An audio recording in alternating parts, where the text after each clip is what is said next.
ओम शम शनिश्चराय नमः। स्वागत है आप सभी का हमारे चैनल पर। आज के इस वीडियो में आप सुनेंगे शनिवार के व्रत की कथा, लेकिन उससे पहले एक और रोचक कथा का श्रवण करेंगे जिसमें शनि देव की कृपा से किस प्रकार से केले के वृक्ष को पूजा जाता है, क्यों केला पूजनीय हो गया। इस कथा को आज हम श्रवण करेंगे, तो वीडियो को अंत तक अवश्य देखिए। अगर आपको ये कथाएं पसंद आए तो लाइक करके शेयर भी करिए। चैनल को सब्सक्राइब नहीं किया है तो चैनल को सब्सक्राइब करके बेल आइकन पर क्लिक अवश्य कर लीजिए। तो आइए शुरू करते हैं आज की कथाएं। देखिए, केले के वृक्ष को पूजनीय माना जाता है। पूजा में, विशेषकर भगवान नारायण की पूजा में केले का पूजन किया जाता है। लेकिन इसके पीछे भी एक पौराणिक कथा है, किस प्रकार से केले को पूजनीय किया गया और इसमें शनि देव की कौन सी भूमिका थी। आइए इस कथा के माध्यम से जानते हैं। ऋषि दुर्वासा थे, उनकी पत्नी का नाम था कदली। कदली स्वभाव से तो बहुत ही कर्कशा थी, परंतु पतिव्रत एवं बहुत ही ज़्यादा मेहनती थी। ऋषि की सेवा, आश्रम की देखभाल खूब अच्छे से किया करती थी। लेकिन इतना सब कुछ करने के बाद भी उनके स्वभाव के कारण ऋषि दुर्वासा को वो बिल्कुल भी नहीं अच्छी लगती थी, सुहाती नहीं थी, क्योंकि कर्कश स्वर था, कटु वचन थे।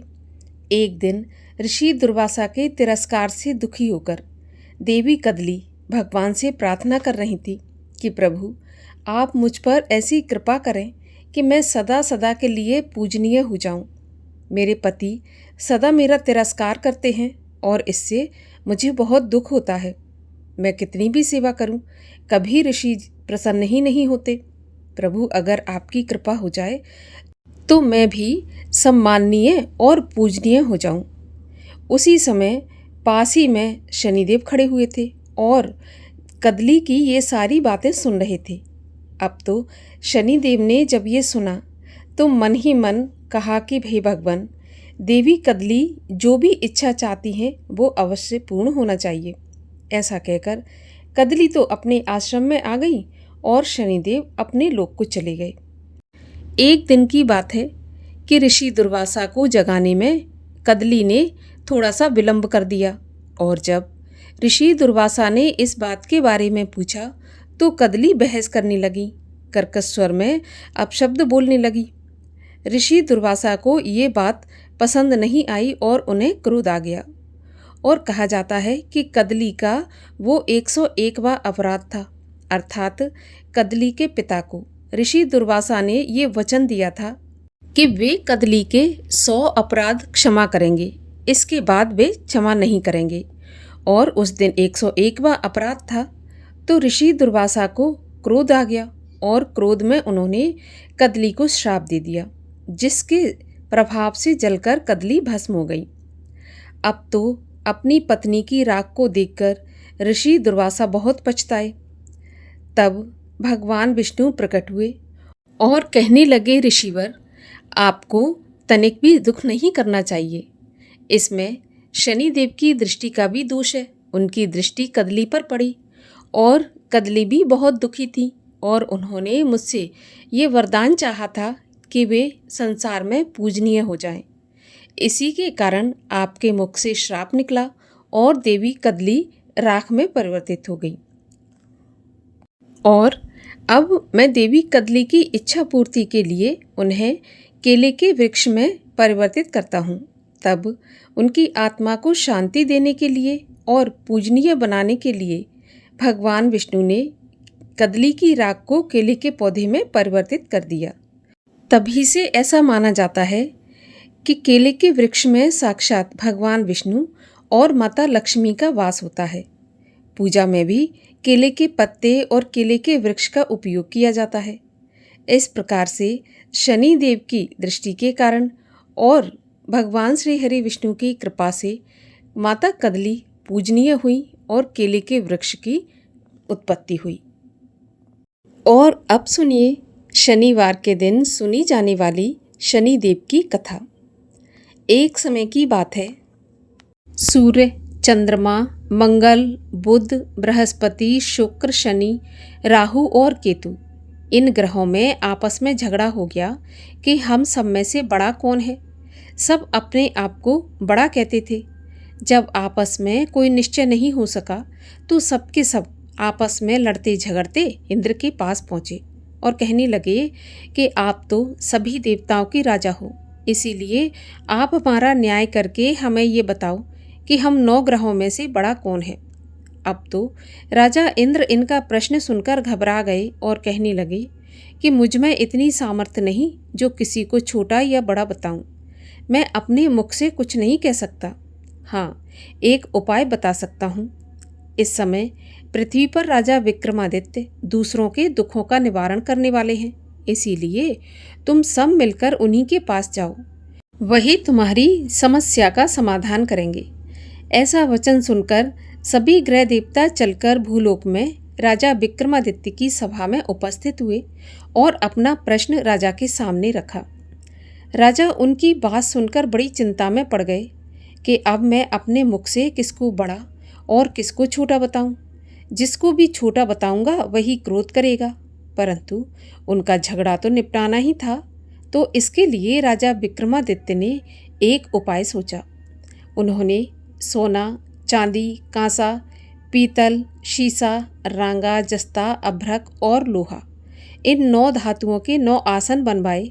सभी आसनों को क्रम से, जैसे कि सोना सबसे पहले और लोहा सबसे आखिरी में बिछाया गया और सभी ग्रहों से ये कहा गया कि आप सब अपने अपने आसनों पर बैठ जाइए। जिसका आसन सबसे आगे होगा वह सबसे बड़ा और जिसका आसन सबसे पीछे होगा वह सबसे छोटा होगा। अब क्योंकि लोहा सबसे पीछे था और वह शनिदेव का आसन था, तो इसीलिए शनिदेव समझ गए कि राजा विक्रमादित्य ने मुझे सबसे छोटा बना दिया। इस पर शनिदेव को बड़ा क्रोध आया और कहने लगे, राजा तू मेरे पराक्रम को नहीं जानता। सूर्य 1 राशि पर 1 महीना, चंद्रमा 2.25 दिन, मंगल 1.5 महीना, बृहस्पति 13 महीने, बुध और शुक्र 1-1 महीने, लेकिन मैं 1 राशि पर 2.5 साल अथवा 7.5 साल तक रहता हूँ। बड़े बड़े देवताओं को भी मैंने भीषण दुख दिया है। राजन सुनो, जब राम जी को 7.5 आई तो उन्हें वनवास हो गया, और जब रावण पर आई तो राम और लक्ष्मण ने सेना लेकर लंका पर चढ़ाई कर दी और रावण के कुल का नाश कर दिया। अब राजा तुम सावधान रहना। ये सुनकर विक्रमादित्य कहने लगा कि ठीक है, जो कुछ भाग्य में होगा देखा जाएगा। उसके बाद अन्य ग्रह तो प्रसन्नता के साथ वहाँ से चले गए, लेकिन शनिदेव बड़े ही क्रोध के साथ वहाँ से निकले। जब कुछ काल व्यतीत हुआ और राजा पर 7.5 की दशा आई तो शनिदेव घोड़ों के सौदागर बनकर अनेक सुंदर घोड़े के सहित राजा की राजधानी में आए। जब राजा ने सौदागर के आने की खबर सुनी तो अपने अश्वपाल से कहा कि तुम जाओ और अच्छे अच्छे घोड़े देखकर खरीद के लेकर आओ। अब अश्वपाल आज्ञा पाकर घोड़ों को देखने के लिए गया और ऐसी अच्छी नस्ल के घोड़े देखकर उनका मूल्य सुनकर चकित हो गया और तुरंत ही ये सूचना उसने अपने राजा को करवा दी। जब राजा विक्रमादित्य ने उन घोड़ों को देखा तो उनको देखकर एक अच्छा सा घोड़ा चुनकर सवारी के लिए चढ़ा। राजा घोड़े की पीठ पर जैसे ही चढ़ा वह घोड़ा जोर से भागा और घोड़ा बहुत दूर एक बड़े जंगल में जाकर वहाँ पर राजा को छोड़कर गायब हो गया। इसके बाद अब राजा अकेला जंगल में भटकता फिरता रहा। बहुत देर के पश्चात राजा ने भूख और प्यास से दुखी होकर भटकते भटकते एक ग्वाले को देखा।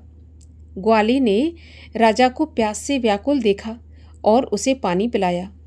राजा की उंगली में एक अंगूठी थी, सो राजा ने उसे निकालकर प्रसन्नता के साथ ग्वाले को दे दी और शहर की ओर चल दिया। राजा शहर में पहुंचकर एक सेठ की दुकान पर जाकर बैठ गया और अपने आप को उज्जैन का रहने वाला और अपना नाम बीका बताया। सेठ ने उसको कुलीन मनुष्य समझकर जल आदि पिलाया। भाग्यवश उस दिन सेठ की दुकान पर बिक्री बहुत अच्छी हो गई।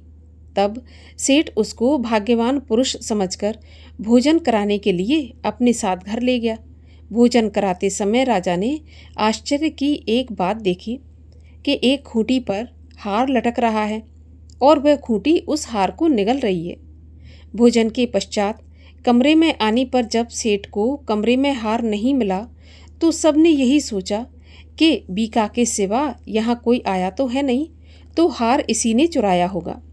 लेकिन जब बीका से इस बारे में पूछा गया तो उसने स्पष्ट मना कर दिया कि उसने कोई हार नहीं चुराया। लेकिन इसकी बात किसी ने नहीं मानी और शहर के सिपाहियों को सूचना कर दी और सिपाही आए और उसको पकड़कर ले गए और राजा के सामने उपस्थित कर दिया और बोले, महाराज, ये आदमी शक्ल से तो भला मालूम होता है, चोर नहीं लगता, लेकिन सेठ का ऐसा कहना है कि इसके सिवा कमरे में कोई और नहीं आया, तो इसी ने हार चोरी किया है। तब राजा ने आज्ञा दी कि इसके हाथ पैर कटवाकर इसको चौरंगिया किया जाए। राजा की आज्ञा का तुरंत पालन किया गया और बीका के हाथ पैर काट दिए गए। इस प्रकार कुछ काल व्यतीत होने पर एक तेली उसको अपने घर ले गया और उसको कोल्हू पर बिठा दिया। अब तो बीका उस कोल्हू पर बैठा हुआ अपने मुख से बैल को हाँकता रहता। धीरे धीरे करके समय व्यतीत हुआ और शनि की दशा भी समाप्त हो गई। एक रात को वर्षा ऋतु के समय वह मल्हार राग गाने लगा। उसका गाना सुनकर उस शहर की राजकन्या उस राग पर मोहित हो गई और दासी से बोली, दासी, देखकर आओ ये राग कौन गा रहा है। तब दासी सारे शहर में फिरती फिरती क्या देखती है कि तेली के घर में एक चौरंगिया ये राग गा रहा है। दासी ने महल में आकर राजकुमारी को सारा वृत्तांत सुना दिया। बस उसी क्षण राजकुमारी ने अपने मन में ये प्रण कर लिया कि अब चाहे कुछ भी हो जाए, विवाह तो इसी चौरंगिया से करूँगी। अब सुबह हुई और जब सुबह दासी ने राजकुमारी को जगाया तो राजकुमारी जगी नहीं और अनशन व्रत लेकर पड़ी रही। तब दासी ने रानी के पास जाकर राजकुमारी के ना उठने का सारा वृत्तांत कहा। तो रानी ने तुरंत ही वहां आकर राजकुमारी को जगाया और उसके दुख का कारण पूछा। तो राजकुमारी ने कहा, माँ, मैंने ये प्रण कर लिया है कि यहाँ तेली के घर में जो चौरंगिया है उसी के साथ विवाह करूँगी। तब माता बोली, पगली, ये कैसी बात कर रही हो? तेरा विवाह तो किसी देश के राजा के साथ किया जाएगा। लेकिन कन्या कहने लगी, माताजी, मैं अपना प्रण नहीं छोड़ूंगी। माता ने चिंतित होकर ये बात राजा को बताई। जब महाराज ने भी आकर समझाया कि मैं अभी देश देशांतर में अपने दूत भेजकर सुयोग, रूपवान और बड़े से बड़े गुणी राजकुमार के साथ तुम्हारा विवाह करूंगा, ऐसी बात तुमको नहीं सोचनी चाहिए। लेकिन कन्या नहीं मानी और बोली, पिताजी, अपने प्राण त्याग दूंगी लेकिन प्रण नहीं त्यागूंगी और किसी दूसरे से विवाह नहीं करूंगी। इतना सुनकर राजा ने क्रोध से कहा कि ठीक है, यदि तेरे भाग्य में यही लिखा है तो जैसी तेरी मर्जी। राजा ने उस तेली को बुलाया और कहा कि तेरे घर में जो चौरंगिया है उसके साथ मैं अपनी कन्या का विवाह करना चाहता हूँ। तो तेली हैरान रह गया और कहने लगा, महाराज, ये कैसे हो सकता है? कहाँ आप हमारे राजा और कहाँ मैं? परंतु राजा ने कहा कि भाग्य के लिखे को कोई टाल नहीं सकता, अपने घर जाकर विवाह की तैयारी करो। राजा ने उसी समय तोरण और बंधनवार लगवाकर अपनी राजकुमारी का विवाह चौरंगिया बना विक्रमादित्य के साथ कर दिया।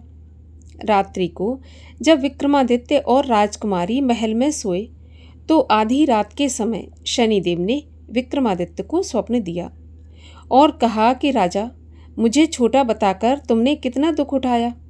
तब राजा ने शनिदेव से क्षमा मांगी और शनिदेव ने प्रसन्न होकर राजा को क्षमा भी कर दिया और उसके हाथ पैर वापस लौटा दिए। तब राजा ने कहा, हे शनिदेव, मेरी आपसे एक प्रार्थना है, कृपा करके आप स्वीकार करें। जैसा दुख आपने मुझे दिया ऐसा और किसी को मत देना। तब शनिदेव बोले कि तुम्हारी प्रार्थना स्वीकार है। जो मनुष्य मेरी कथा सुनेगा या कहेगा उसको मेरी दशा में कभी किसी प्रकार का दुख नहीं होगा और जो नित्य ही मेरा ध्यान करेगा या चींटियों को आटा डालेगा, उसके सभी मनोरथ पूर्ण होंगे। इतना कहकर शनिदेव अपने धाम को चले गए। राजकुमारी की आंख खुली और उसने राजा के हाथ पांव सही सलामत देखे तो उसके आश्चर्य का ठिकाना नहीं रहा। उसको देखकर राजा ने अपना सारा हाल कहा और बताया कि मैं उज्जैन का राजा विक्रमादित्य हूँ। ये बात सुनकर राजकुमारी अत्यंत प्रसन्न हुई। प्रातःकाल राजकुमारी से उसकी सखियों ने पूछा तो उसने अपने पति का सारा वृत्तांत कह सुनाया। तब सबने प्रसन्नता प्रकट की और कहा कि ईश्वर ने आपकी मनोकामना पूर्ण कर दी। जब उस सेठ ने ये बात सुनी कि वह तो राजा विक्रमादित्य हैं, तो वह दौड़कर राजा विक्रमादित्य के पास आया और राजा विक्रमादित्य के पैरों में गिरकर क्षमा मांगने लगा कि आप पर मैंने चोरी का झूठा आरोप लगाया, अतः आप मुझको जो चाहें दंड दें, मुझे सब स्वीकार है। राजा कहने लगे कि मुझ पर शनिदेव का कोप था, इसी कारण ये सब दुख मुझको प्राप्त हुआ। इसमें तुम्हारा कोई दोष नहीं है, तुम अपने घर जाकर अपना कार्य करो। सेठ बोला कि मुझे तभी शांति होगी जब आप मेरे घर चलकर प्रीतिपूर्वक भोजन करेंगे। राजा ने कहा कि ठीक है, जैसी आपकी इच्छा। सेठ ने अपने घर जाकर अनेक प्रकार के सुंदर भोजन बनवाए और राजा विक्रमादित्य को प्रीति भोज दिया। जिस समय विक्रमादित्य भोजन कर रहे थे तब एक अत्यंत आश्चर्य की घटना सबको घटित दिखाई दी। जो खूंटी पहले हार निगल रही थी, अब वह हार उगल रही है। जब भोजन समाप्त हो गया तो सेठ ने हाथ जोड़कर बहुत सी मोहरें राजा को भेंट की और कहा कि मेरे श्री कंवर नाम की एक कन्या है, आप उसका पाणी ग्रहण करिए।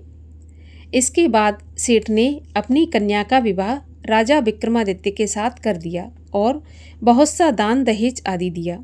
इस प्रकार कुछ दिनों तक वहाँ निवास करने के पश्चात विक्रमादित्य ने शहर के राजा से कहा कि अब मेरी उज्जैन जाने की इच्छा है। फिर कुछ दिन के बाद विदा लेकर राजकुमारी मनभावनी, सेठ की कन्या श्रीकंवरी और दोनों जगह के दहेज में प्राप्त अनेक दास दासी, रथ और पालकियों सहित राजा विक्रमादित्य उज्जैन की तरफ चल पड़े। जब वे शहर के निकट पहुँचे और नगरवासियों को राजा के आने का समाचार प्राप्त हुआ तो समस्त उज्जैन की प्रजा अगवानी के लिए आई। तब बड़ी प्रसन्नता से राजा अपने महल में पधारे। सारे शहर में बड़ा भारी महोत्सव मनाया गया और रात्रि को दीपमाला की गई। दूसरे दिन राजा ने शहर में ये सूचना कराई कि शनि देवता सभी ग्रहों में सबसे ऊपर हैं। मैंने इनको छोटा बताया, इसी से मुझको दुख प्राप्त हुआ। इस कारण सारे शहर में सदा शनिदेव की पूजा और कथा होने लगी। राजा और प्रजा अनेक प्रकार के सुख भोगती रही। जो कोई शनिदेव की इस कथा को पढ़ता है या सुनता है, शनिदेव की कृपा से उसके सभी दुख दूर हो जाते हैं और कभी भी साढ़े साती में या ढैया में या शनि की महादशा दशा में कष्टों का सामना मनुष्य को नहीं करना पड़ता। बोलिए शनि महाराज की जय हो।